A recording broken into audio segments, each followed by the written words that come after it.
Good morning, all. But yesterday we covered the reforms, agrarian reforms undertaken by the government to mark improvement in the agricultural sector. See, till 1960s, 1951 till 1966, government basically focused on land reform measures. ठीक है, government का focus land reform measures के ऊपर था. तो idea behind that strategy was to transfer the ownership of land to the actual tiller. हमने जमींदारी को abolish करा, हमने लैंड होल्डिंग के ऊपर सीलिंग फिक्स कर दी, हमने रेंट रेगुलेट किया. ये सारे लैंड रिफॉर्म मेजर्स का बेटे पर्पस क्या था, आइडिया क्या था स्ट्रेटजी के पीछे? The basic idea was we wanted the ownership of the land to be transferred to the actual tiller. Till that point, no efforts were made to improve agricultural production or productivity, barring some improvements in the irrigation sector. और कुछ खास government ने agricultural sector में production productivity को बढ़ाने के लिए कुछ खास एफर्ट्स नहीं किए थे.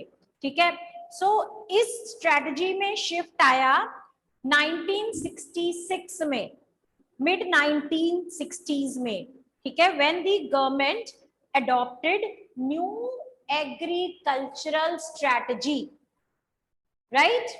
न्यू, ये बेटे पॉइंटर्स लिखते जाओ. 1966 government adopted new agricultural strategy.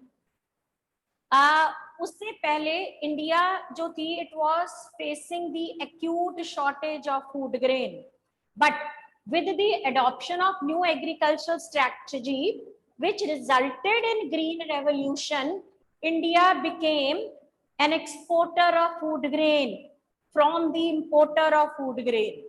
इससे पहले इंडिया फूड ग्रेन इंपोर्ट करती थी, now it became exporter of food grain. तो ऑब्वियसली सेल्फ सफिशिएंसी तो अटेन हुई, तभी एक्सपोर्टर बनी ना. हम अपनी नीड्स को फुलफिल करने के बाद ही बाकी का सरप्लस जो है वो एक्सपोर्ट करते हैं, right? So new agricultural strategy which was adopted in 1966, it resulted in green revolution. Now what is green revolution, what is new agricultural strategy? बेटे ग्रीन रेवोल्यूशन जो है वो न्यू एग्रीकल्चरल स्ट्रेटजी के कारण आई. New agricultural strategy focused on the adoption of HYV seeds, high yielding variety seeds, along with the chemical fertilizers, insecticides, pesticides and permanent means of irrigation. ठीक है, इन सब के ऊपर it was basically a package. New agricultural strategy came in the form of package. Package consisted of HYV seeds, regular adequate irrigation facilities, extensive use of chemical fertilizers, pesticides, insecticides. ठीक है, अब ये जो seeds थे, HYV seeds, these were not unlike the traditional seeds. Traditional seeds क्या होते हैं, आपने क्रॉप ग्रो की और उसमें से कुछ आपने संभाल के रख ली, उसको उन सीड्स को आप फ्यूचर में in the form of seeds, उन ग्रेन्स को in the form of seeds use करते हैं. ठीक है, अब ये जो HYV सीड्स थी बेटे, ये रिसर्चर्स ने डेवलप की लेबोरेटरीज में. ठीक है, तो इन्होंने रिप्लेस किया ट्रेडिशनल सीड्स को. ये जो लेबोरेटरीज में सीड्स डेवलप हुई, they would give high yield. Yield मतलब आउटपुट, रिटर्न काफी ज्यादा देती थी, इसीलिए इनको HYV सीड्स कहा जाने लगा. लेकिन ये सीड्स को अगर हमने इनसे हाई यील्ड लेनी है तो सॉइल को ट्रीट करना पड़ेगा केमिकल फर्टिलाइजर्स के साथ. और ये वाली जो सीड्स हैं, they demand huge amount of water, so we would have to provide permanent means of irrigation to the farmer, right? And these were prone to insects and pests, so these had to be sprayed with insecticide and pesticide. So जब ये phase आया बेटे, अब green revolution या ये HYV seeds को new agricultural strategy को develop करने का क्रेडिट किसको जाता है? ठीक है, अगर हम ऑल ओवर दी वर्ल्ड देखें तो Nobel laureate doctor Nariman, you can write down the name Narman, Dr. Norman Barlow, ठीक है। और whereas in India the credit of green revolution goes to M.S. Swaminathan, ठीक है, M.S. स्वामीनाथन को जाता है। सो ग्रीन रेवोल्यूशन जो थी, ग्रीन रेवोल्यूशन जिसका मतलब है that there was a huge increase in the agricultural production due to the use of HYV seeds, chemical fertilisers, pesticides, insecticides and permanent means of irrigation, right?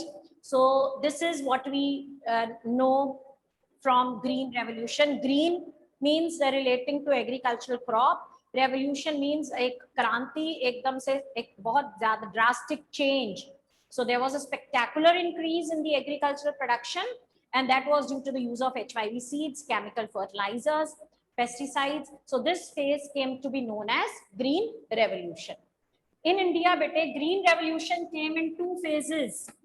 First phase, which is from mid 1960s to mid 1970s. इस phase में बेटे हमने focus किया wheat and rice growing regions of the country के ऊपर, ठीक है। हमारे पास जो seeds थी they were mainly related to wheat and rice. So naturally हमने wheat and rice growing regions के ऊपर फोकस किया. Moreover, इस पैकेज को के लिए यू नीडेड ह्यूज फंड्स. सो ये वाले एरियाज जिसमें हमने ग्रीन रेवोल्यूशन या जिसमें हमने न्यू एग्रीकल्चरल स्ट्रेटजी अडॉप्ट की, these were affluent regions of India, affluent rich, ठीक है. These were Punjab, Haryana, Andhra Pradesh, Tamil Nadu, even western UP, ठीक है. सो ये जो स्टेट्स थी, ये Punjab, Haryana, AP, Tamil Nadu, western UP, basically these were wheat and rice growing regions. So in the first phase the green revolution was confined to these regions and these crops only, ठीक है. So in the second phase फिर हमने realize किया कि इस तरह से पूरी इंडिया में जब तक हम नहीं लेके आएंगे we are not going to benefit from it. So the second phase of green revolution from mid 1970s to mid 1980s, in this phase other states of the country were also brought under the purview of new agricultural strategy. We encouraged the farmers in all these states and our scientists developed seeds for other crops as well so that हम अपना area extend कर सकें, green revolution का effect जो है वो ज्यादा states के ऊपर ला सके, ठीक है. जो फर्स्ट फेज था उसमें क्योंकि it was confined to certain regions, तो this stage was also known as phase of centralization, ठीक है. whereas in the second phase in which the green revolution spread to a large number of states and benefited many more crops, this phase is known as phase of decentralization, ठीक है बेटे. So this was about green revolution. Now what were its positive effects and what were its negative effects? जब भी हम कोई strategy adopt करते हैं बेटे उसके प्रोज एंड कॉन्स दोनों होते हैं. अब ग्रीन रेवोल्यूशन के साथ भी ऐसा है, इसकी कुछ अचीवमेंट्स भी रही हैं लेकिन इसके कुछ फेलियर्स भी रहे हैं. So let's see what have been the achievements of the green revolution. First, bete, we have been able to achieve self-sufficiency in food grain. So as I told you, we used to import wheat from US. Now we are no longer importer. we are rather the exporter of food grain. ठीक है, all because of in marked increase in production and productivity which we could have only due to the adoption of new agricultural strategy. ठीक है, secondly बेटे, we were able to attain marketable surplus. What is marketable surplus? Marketable surplus वो होता है जब हम हमारी production इतनी ज्यादा हो जाती है कि हम डोमेस्टिक कंजम्पशन के लिए रख के उसके अलावा भी हमारे पास आउटपुट बचती है, सरप्लस बचता है, जिसको हम मार्केट में रेम्यूनरेटिव प्राइसेस पर बेच सकते हैं. In this way, the farmer could increase his income. Earlier, when he would make use of traditional crops, when he would grow only food crops, then the agriculture in India was confined to subsistence farming. Farmer की output इतनी ही तो ही होती थी जिससे कि वो अपनी family का पेट भर सके. उसके पास कुछ सरप्लस नहीं बचता था जिसको वो मार्केट में जाकर बेच सके और इनकम को सप्लीमेंट कर सके. But with the adoption of new agricultural strategy, production increased, productivity increased. Productivity means output per hectare of land. अगर एक फार्मर पहले 1 हेक्टेयर के ऊपर 100 क्विंटल वीट प्रोड्यूस कर पाता था, अब वो 150 क्विंटल वीट प्रोड्यूस कर पा रहा है. ठीक है, so in this way marketable surplus आने लग गया. मार्केटेबल सरप्लस को वो मार्केट में जाके बेचते थे and in this way it would supplement there income, right. Then increase in productivity was there. So today if we compare the productivity with that of at the time of independence, there has been 5 times increase in the productivity of wheat as well as rice. ठीक है, and other crops as well. So this again is due to green revolution. Then there is increase in income of the farmers as well. Green revolution starting में तो wheat और rice growing areas ही benefit हुए, that is Punjab, western UP, Haryana, AP, Tamil Nadu, यही benefit हुए. लेकिन धीरे धीरे green revolution spread होती रही और इसने पॉवर्टी को रिमूव करने में बहुत ज्यादा हेल्प की. ठीक है, so we can say the standard of living of poor people, poor farmer has been increased. इसके अलावा बेटे scientific cultivation, this also you can right.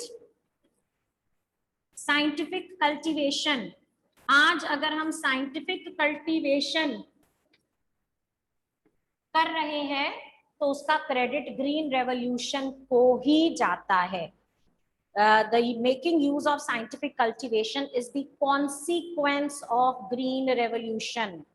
Now the traditional seeds inputs have given way to scientific practices.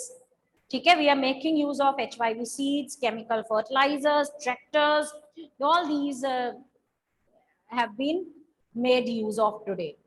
Then bete there is change in the attitude of the farmers.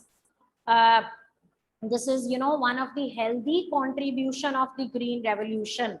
पहले जो farmers थे उनको लगता था कि they have come to this life, वो जिंदगी में आए मतलब बियर करने के लिए हैं, दुख झेलने के लिए आए हैं. But now they are aware कि they can bring change in their fortune by making use of better means of cultivation. So there has been change in attitude of the farmers. So ये बेटे इसकी achievements या effects रहे, लेकिन इसकी कुछ weaknesses भी रही हैं. Can you tell me what have been the weaknesses of this strategy? Anyone? मैंने किसी को mute नहीं किया हुआ. Anyone can speak? Weaknesses of the strategy?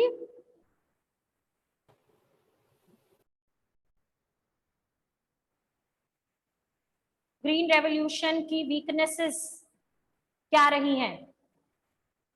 Okay, one weakness बेटे, for a very long period of time it remained confined to only food crops. ठीक है, wheat, rice and even इसने पल्सेस को भी कवर नहीं किया. तो हमारी जो मेजर कैश क्रॉप्स हैं, कमर्शियल क्रॉप्स हैं, जैसे कि cotton, jute,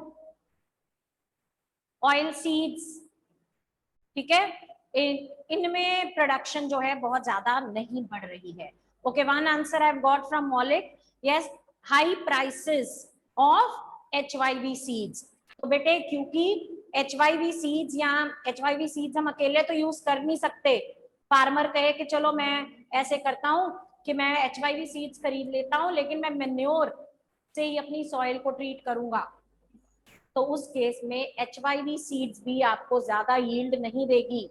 it's a package, ठीक है.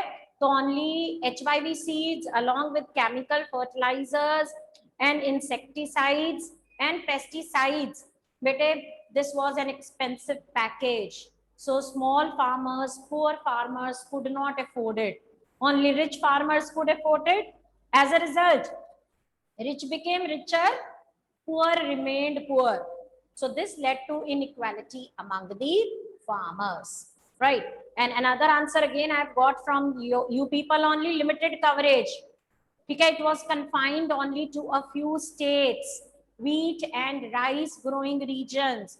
तो ऐसी states बिहार, उड़ीसा, ठीक है, जहां जो ऑलरेडी बैकवर्ड थी, तो वहां पर ये ग्रीन रेवोल्यूशन ने अपना ज्यादा इफेक्ट नहीं दिखाया. ठीक है. देन बेटे इसके कुछ अनडिजायरेबल सोशल इफेक्ट्स भी रहे.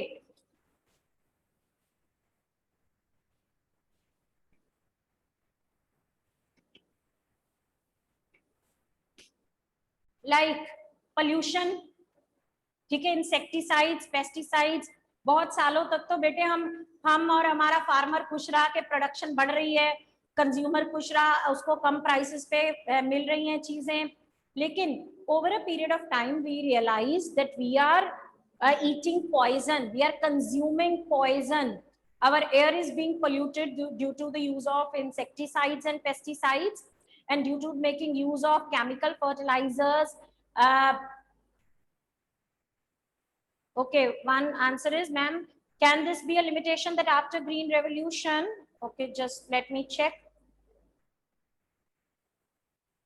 इनऑर्गेनिक फार्मिंग, यस बिल्कुल बेटे, मैं वही सोशल इफेक्ट्स में डिस्कस कर रही हूँ सुखमन, कि हमने पहली बार केमिकल फर्टिलाइजर से सॉइल को ट्रीट किया, उससे हमारी सॉइल की फर्टिलिटी कम होने लग गई.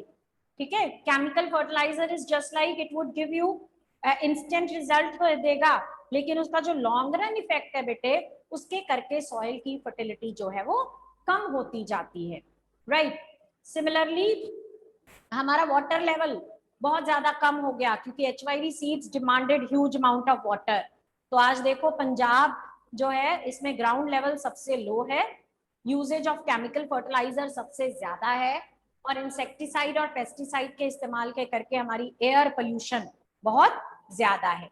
इसके अलावा बेटे जब हमने ट्रैक्टर्स वगैरह का इस्तेमाल करना शुरू कर दिया, थ्रेशर्स का इस्तेमाल करना शुरू कर दिया, तो वो लेबर जिसको एग्रीकल्चरल सेक्टर में काम मिल रहा था, एम्प्लॉयमेंट मिल रही थी, they were also rendered unemployed. Right.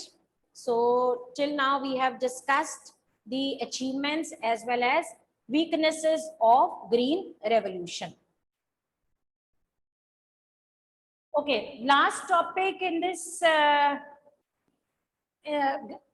growth and development of agriculture is that of subsidies. What are subsidies? You know that being students of economics, subsidies the financial assistance given by the government to the producer or the consumer. So now when green revolution was there, a new agricultural strategy was adopted by the government, and the price of inputs was very, very high, and poor farmers could not afford it. So what was the solution for it? जब गरीब farmer इसको afford ही नहीं कर पा रहा था, तो वो इससे कोई फायदा नहीं उठा पाता था. ठीक है, तो इसका सोल्यूशन गवर्नमेंट ने ढूंढा in the form of subsidies. Government ने फर्टिलाइजर सब्सिडाइज्ड रेट पे प्रोवाइड किए, गवर्नमेंट ने इलेक्ट्रिसिटी सब्सिडाइज्ड रेट पे प्रोवाइड की, ताकि ट्यूबवेल्स जो है वो 24 आवर्स उनके पास वाटर की सप्लाई रहे. ठीक है, सीड सब्सिडाइज्ड रेट्स पे प्रोवाइड की. अब ये इनिशियल स्टेजेस में गवर्नमेंट ने सब्सिडीज प्रोवाइड की, ताकि उस टाइम पे स्ट्रेटजी ये थी, मोटिव ये था कि आज फार्मर को सब्सिडी दे दो, यानी सस्ते दामों में इनपुट प्रोवाइड कर दो। कल को जब उसकी आउटपुट बढ़नी शुरू होगी तो और वो अच्छा प्रॉफिट कमाने लग जाएगा, तो अपनी इनकम में से वो इन इनपुट्स को अब खरीद पाएगा, उसकी पेइंग कैपेसिटी बढ़ जाएगी। ठीक है, but what happened, so this became a political issue basically. Subsidies जिस गवर्नमेंट ने लगाई थी, उसके बाद कोई भी गवर्नमेंट आके अगर सब्सिडी को हटाती तो वो अपनी वोट बैंक को गवा देती।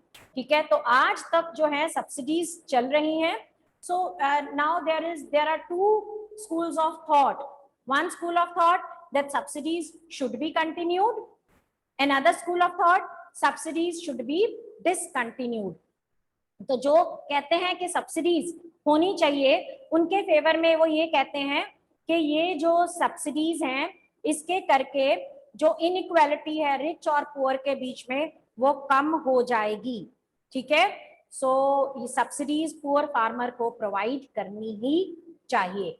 But those who are against the subsidy, they are of the view that after getting the benefit of HYV, subsidies should be abolished in phases. धीरे धीरे जो है इन सब्सिडीज को हटा देना चाहिए। एक्चुअली जो मेन ऑब्जेक्टिव है सब्सिडीज का, वो है to provide benefit to the farmers, but subsidies on fertilizer is giving benefit only to the fertilizer industry and the rich farmer. जो हम सब्सिडाइज्ड रेट पे फर्टिलाइजर प्रोवाइड कर रहे हैं, उसका बेनिफिट सिर्फ फर्टिलाइजर इंडस्ट्री को मिल रहा है या रिच फार्मर को मिल रहा है। ठीक है, और गवर्नमेंट के ऊपर इसका बहुत ज्यादा बर्डन है। गवर्नमेंट एक्सचेकर बेटे, गवर्नमेंट अपने फंड्स में से तो सब्सिडी दे रही है ना, तो गवर्नमेंट अपने बजट में से दे रही है, अपनी ट्रेजरी में से दे रही है, अपने खजाने में से दे रही है, तो गवर्नमेंट के ऊपर बर्डन जो है वो बहुत ज्यादा है। तो इसीलिए they are of the view that fertilizer subsidy should be abolished slowly. Similarly, water and electricity should not be supplied at subsidized rate or free because these tend to get misutilized. आप देखो किसी भी गांव में अगर आप जाते हो, वहां पे एनी टाइम यू गो, वहां पे ट्यूबवेल चल रहे होते हैं, पानी निकल रहा होता है, पानी की जरूरत है या नहीं है। People over there they switch on the tubewell, they make use of tubewell water just to take bath, ठंडे पानी से नहाने के लिए वो सारा पानी बहा देते हैं। ठीक है, तो आज जितनी पानी की शॉर्टेज है और उसका सही इस्तेमाल क्यों नहीं हो रहा, क्योंकि उनको वो फ्री मिल रही है। ठीक है, सो जब हम किसी भी चीज को फ्री प्रोवाइड कर देते हैं तो उसकी जुडिशियस यूज होना बहुत ही मुश्किल है, वो मिस यूटिलाइज हो रहा है। तो अगर हम चाहते हैं कि इन चीजों का सही इस्तेमाल हो, तो subsidies should be discontinued even though in phases. ठीक है, so here we come at the end of agricultural development. Tomorrow we will be discussing about industrial development.